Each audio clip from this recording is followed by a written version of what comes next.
Парламент мәжілісінің депутаты Азат Перуашев Риддер қаласына барып, жылу электр орталығының жағдайымен танысты. Биыл қыста орталықта түрлі апаттар болып, мұндағы ағайын жылусыз қалғанын жұрт жақсы білет. Ал қазір жылыту қазандағы қайта жөнделіп жатыр. Жылыту маусымына үлгеру үшін 14 медигер ұйым жұмылдырылған. Тілші сюжетінен көрейік. Биыл риддерліктер үшін қыс ауыр болды. Тұрғындар жылусыз қалды. Себебі жылу орталығындағы құрылғылар әбден тозығы жетіп ескірген.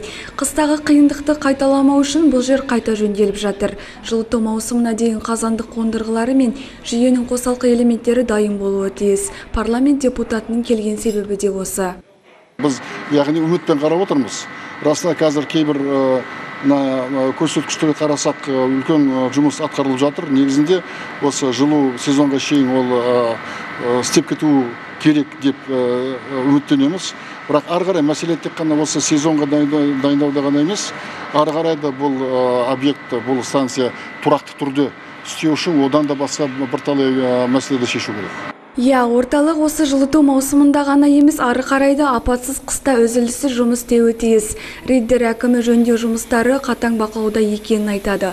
Мамыр айында нысандағы жабдықтарды бөлшектеп жұмысқа дайындаған. Жаз шыға жаңадан алынған қайта қалпына келтірілген жабдықтар орнатыла бастады. Жылыту маусымына дейін қазандық қондырғылары мен жүйенің басқа да элементтері дайын болады деп жоспарланып отыр.